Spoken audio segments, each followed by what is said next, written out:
Bienvenue dans ce 13h à toutes et à tous. Bonsoir, c'est parti pour les titres.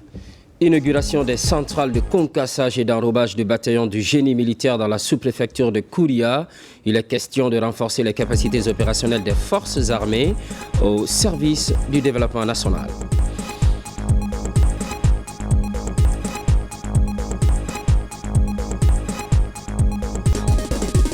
Vers l'établissement du fichier électoral, cela passe par la formation des membres de la commission administrative de recensement, une étape cruciale dans les préparatifs des futures consultations électorales. Nourrir le pays avec ses propres ressources, c'est l'ambition affichée pour la campagne agricole 2025-2026, une des réponses au premier pilier du programme Simandou 2040 à Cancan. Le ministre de l'Urbanisme expose la vision du gouvernement dans l'actualité. Cette première édition sur le forum des secrétaires généraux, c'est le thème de la toute première édition, je vous le disais tout de suite. Le Premier ministre chef du gouvernement accompagné du président du CNT a présidé la cérémonie. Adi Kamara. C'est un forum international. Il a regroupé 13 pays d'Afrique et d'Europe, tous venus débattre des questions relatives au bon fonctionnement des secrétariats généraux du gouvernement. Ce premier forum a été un espace de réflexion et d'échange de vues afin d'apporter une nouvelle dynamique dans la gestion des secrétariats généraux du gouvernement à travers la gestion des archives, la réglementation et la logistique.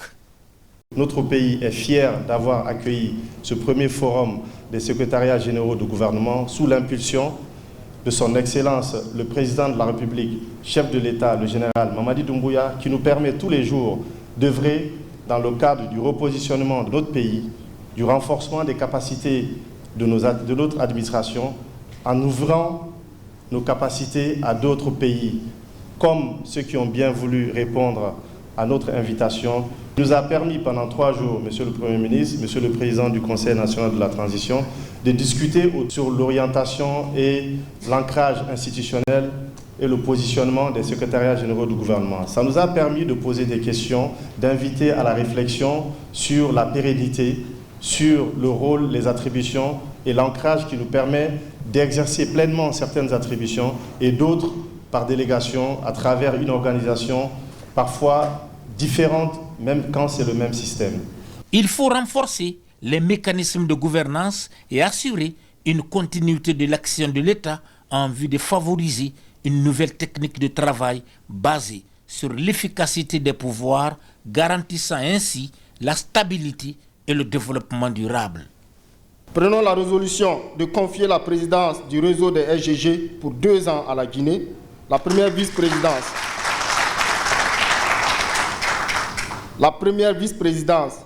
au Tchad et la deuxième vice-présidence au Royaume du Maroc. Prenons la résolution d'organiser le prochain forum en 2026 en République de Guinée.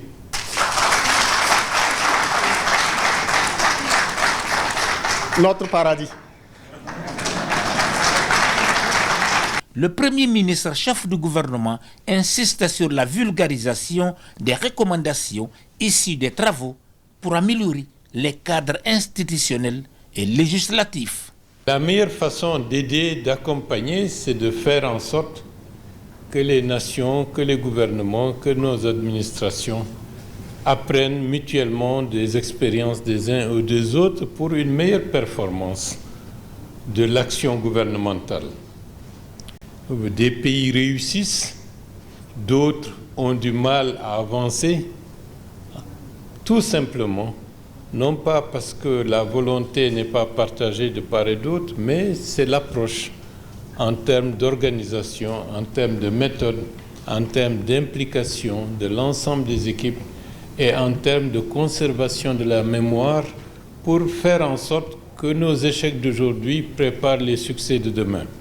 Mais si à chaque fois c'est l'éternel recommencement, il va de soi qu'on aura de la peine à avancer. D'où la nécessité, à travers ce rapprochement, ce partenariat entre secrétaires généraux qui assure la continuité de l'État indépendamment des remous ou des alternances politiques qui deviennent de plus en plus récurrentes.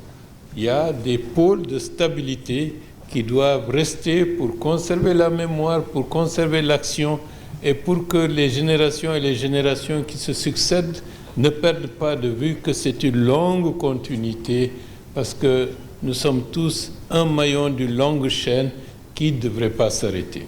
C'est un espace de référence dynamique pour les réformes administratives qui s'inscrit dans la logique de la qualité des services publics.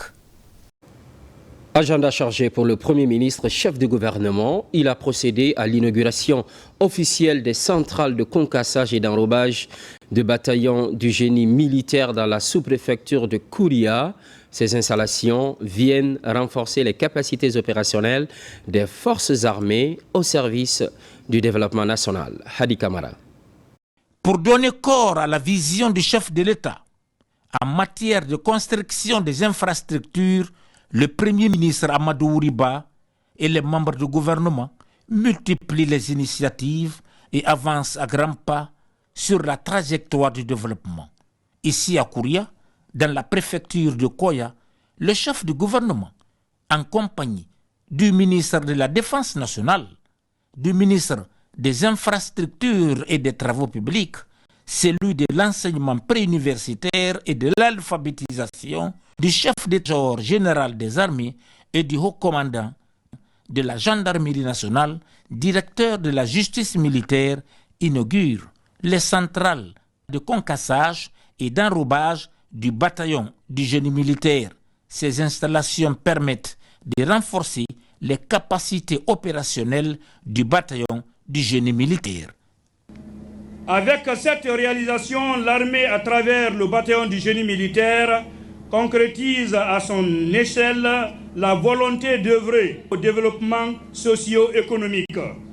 Considérant la construction de nos routes et autres infrastructures de première nécessité comme une priorité. Ainsi, au-delà des discours, le bataillon de génie militaire, avec ses moyens modernes mis à sa disposition, donnera un nouveau concept dans le processus de développement socio-économique de notre pays.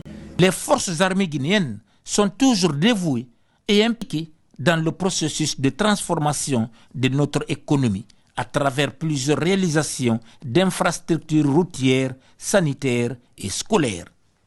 À travers le génie militaire, l'armée guinéenne va davantage s'impliquer sous le contrôle du ministère des Travaux publics dans le processus de développement socio-économique de notre pays, dans la dynamique de concrétisation du concept armée-nation. C'est le lieu d'exprimer notre reconnaissance à l'endroit de son Excellence, Monsieur le Président de la République, de Monsieur le Premier ministre et de son gouvernement pour les initiatives et les efforts consentis dans le cadre de la professionnalisation de l'armée guinéenne. Dans le contexte sécuritaire et économique actuel, une armée, pour être efficace, doit concilier la mission régalienne de défense de l'intégrité du territoire et la mission de développement économique de la nation. La paix est un élément extrêmement important. Et monsieur le ministre des Infrastructures, il ne faudrait pas mettre des fois l'intérêt économique comme le paramètre essentiel. Nous avons un impératif, et ça fait partie des préoccupations du président de la République, Jean-Mamadi Doumbouya, d'assurer la paix, la sécurité et la concorde nationale. Et pour cela, il faut que tous les citoyens de la République se sentent intégrés à une nation par une présence positive, vertueuse de l'État à travers des ponts, à travers des routes, à travers des infrastructures, si nous parvenons à le faire le plus rapidement possible grâce au service de l'armée. La meilleure arme, c'est l'acceptation, c'est l'appropriation, c'est le fait que chaque citoyen guinéen, qu'il porte l'uniforme ou qu'il ne le porte pas, se sent le premier défenseurs de l'intégrité du territoire national. L'engagement du chef de l'État est connu. Il tourne autour des valeurs essentielles pour maintenir notre cohésion sociale et préserver la paix dans le pays.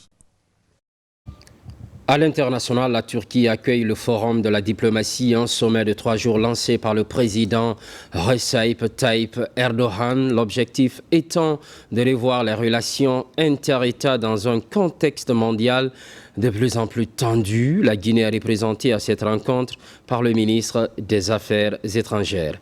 Makemed Ozo nous fait le point. Il s'agit de redonner à la diplomatie mondiale ses lettres de noblesse. Le thème de cette 4e édition l'indique très clairement. Réclamer la diplomatie dans un monde fragmenté. Pour conduire les réflexions, plus de 20 chefs d'État et de gouvernement, une cinquantaine de ministres des Affaires étrangères et plus de 6 000 autres participants prennent part à ce forum d'Antalya. Des regards croisés et partage d'expériences sont attendus pour mener à bien les réflexions. Nous devons mettre l'accent sur la planification de l'humanité pour réussir. La paix exige plus de travail que les conflits. Nous travaillons sur une paix durable dans les pays qui nous entourent à travers des médiations. Nous voulons créer des ponts de dialogue entre les parties en conflit. La Turquie s'intéresse à la vie humaine. N'oublions pas qu'un futur prospère ne peut être construit sur l'injustice. Le forum d'Antalya propose des solutions pour une reprise en main de la diplomatie mondiale.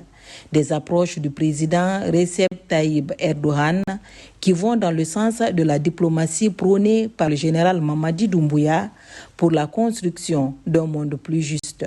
Le président Erdogan reste un des leaders les plus importants de la planète et son message, son discours très fort aujourd'hui a montré l'état de la diplomatie mondiale, des insuffisances de la diplomatie mondiale. Ce discours aujourd'hui dit qu'il y a toujours une capacité pour l'humanité à aller chercher très fort son passé historique, diplomatique, politique pour trouver la solution aux problèmes mondiaux.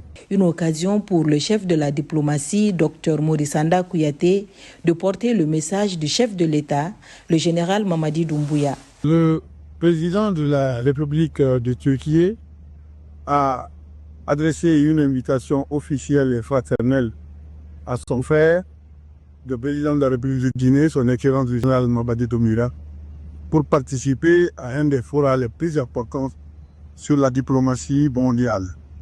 Le président Doumbouya ayant un agenda très chargé en Guinée, m'a fait l'insigne honneur de le représenter à cette rencontre. Le message du président ici, à Antalya, ne change pas. Le message qu'il a envoyé au monde à la tribune des Nations Unies reste le même.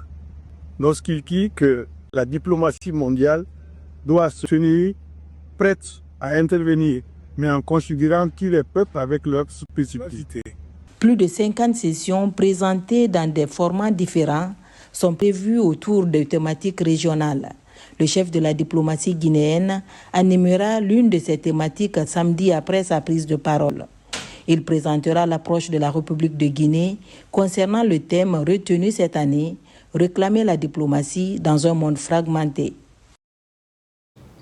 Retour au bercail et on fonce à Bokeh, place à l'arrivée massive des invités venus des 4 régions naturelles du pays, avec pour seul motif la célébration des acquis du CNRD. Les efforts de la commission d'organisation sont salués. Au même moment, les enseignants de la région expriment leur reconnaissance au chef de l'État pour la qualification du système éducatif. Younoussa Tawel Kamara, Djibril Kamara, images et témoignages. Prime sa reconnaissance au CNRD à travers de nombreuses manifestations de soutien. Depuis mercredi, les délégations affluent à Bokeh pour marquer leur pleine adhésion aux idéaux du CNRD. Dès l'aube de ce vendredi, les populations des 4 régions naturelles ont été accueillies par l'Union pour le développement de Kakan des UDK, puis conduites dans leurs résidences respectives. Nous sommes là depuis plus d'une semaine pour organiser la venue des membres du gouvernement, pour notifier et faire savoir à tous ces membres que le travail qui a été réalisé sur le terrain par le président Mamadi Doumbouya n'est pas resté non reconnus par la population de Boké. Hier, on a reçu les gens jusqu'au-delà de 3 h du matin.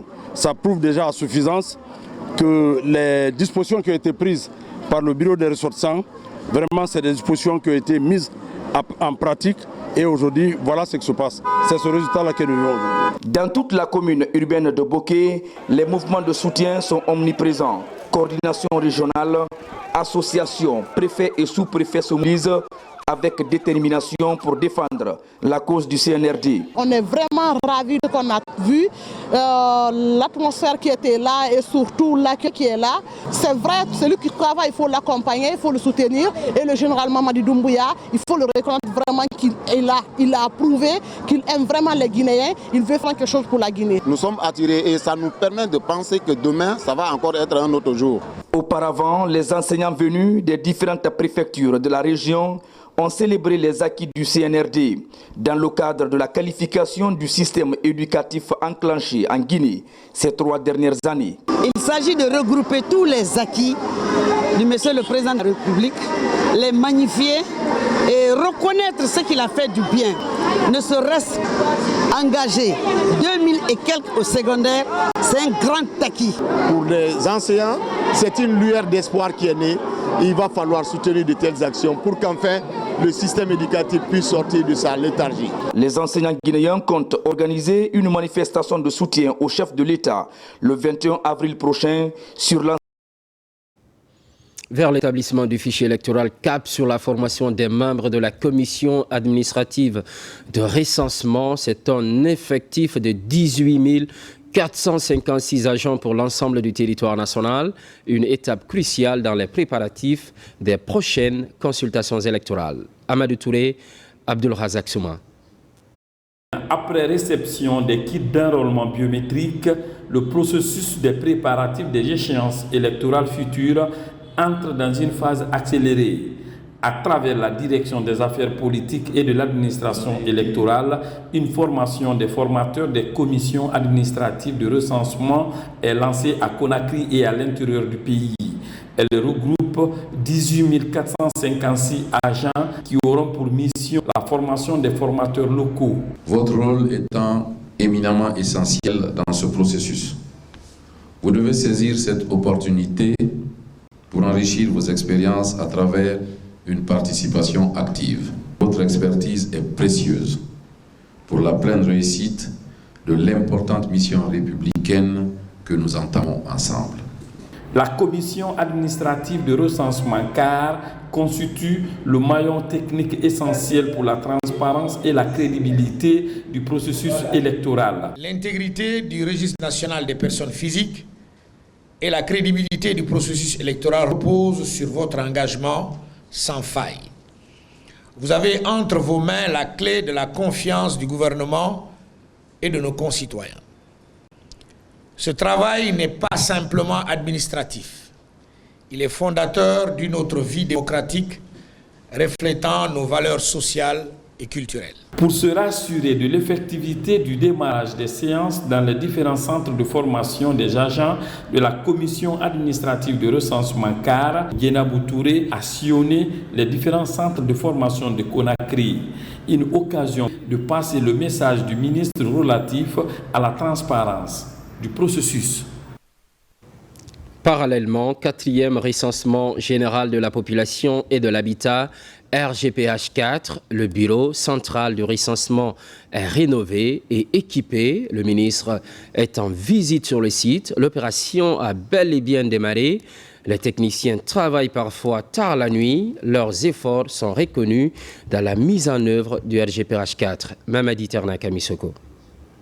Le BCR, bureau central du recensement, le cœur même du dispositif technique et de pilotage du 4e recensement général de la population et de l'habitation RGPH4.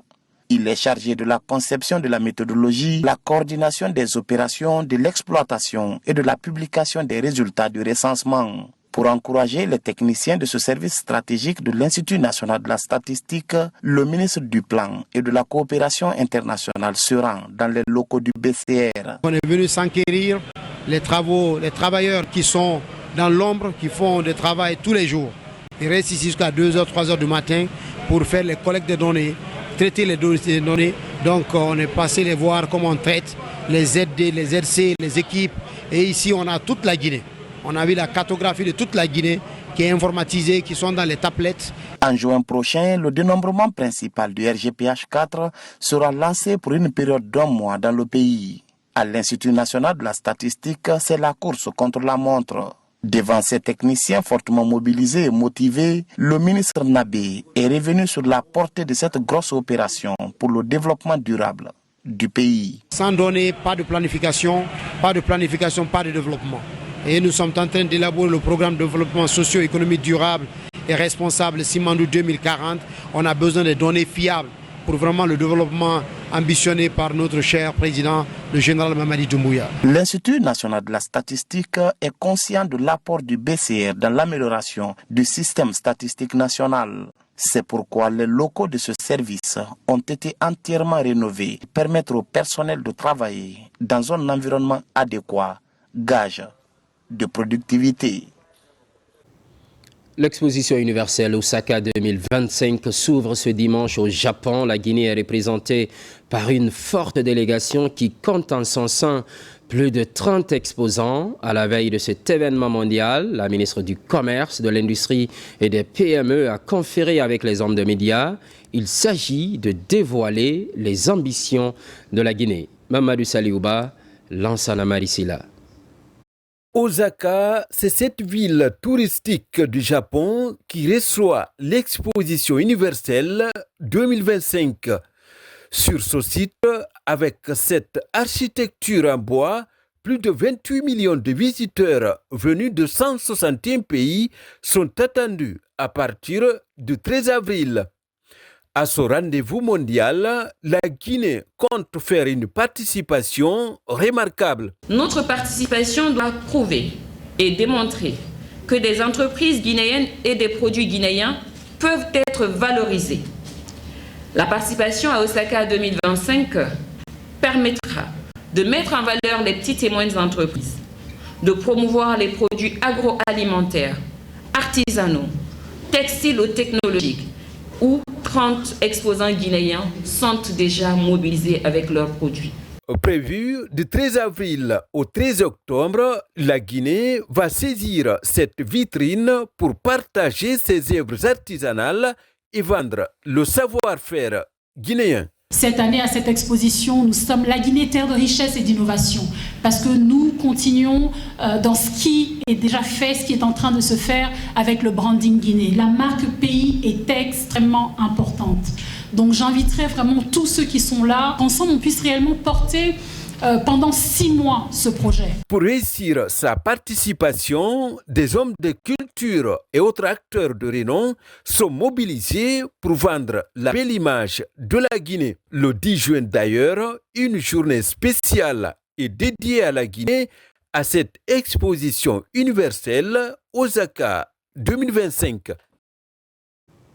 Nourrir le pays avec ses propres ressources, c'est le thème de la campagne agricole 2025-2026. C'est d'ailleurs l'une des actions concrètes du premier pilier du programme Simandou 2040, une manière d'inciter le monde rural à augmenter le rendement. À Kankan, l'événement est présidé par le ministre de l'Urbanisme. Djamokaba Toumanisida Diallo. À la société cotonnière de Kankan, des acteurs de toutes les filières agro-pastorales remobilisés cette année encore pour accueillir la campagne agricole 2025-2026. En première ligne, le ministre de l'Urbanisme, porteur du message du chef de l'État. Nous lançons cette campagne 2025-2026 avec pour thème nourrir la Guinée avec ses propres ressources, qui matérialise la volonté politique du gouvernement à travers le ministère de l'Agriculture et de l'Élevage, à sa tête, M. Félix Lama. Avec ce programme, le ministère de l'Agriculture et de l'Élevage consacre son orientation vers une agriculture durable. Des investissements sont renforcés pour créer un véritable pôle de développement d'activités économiques, un vent de renouveau pour offrir des opportunités d'emploi en milieu rural.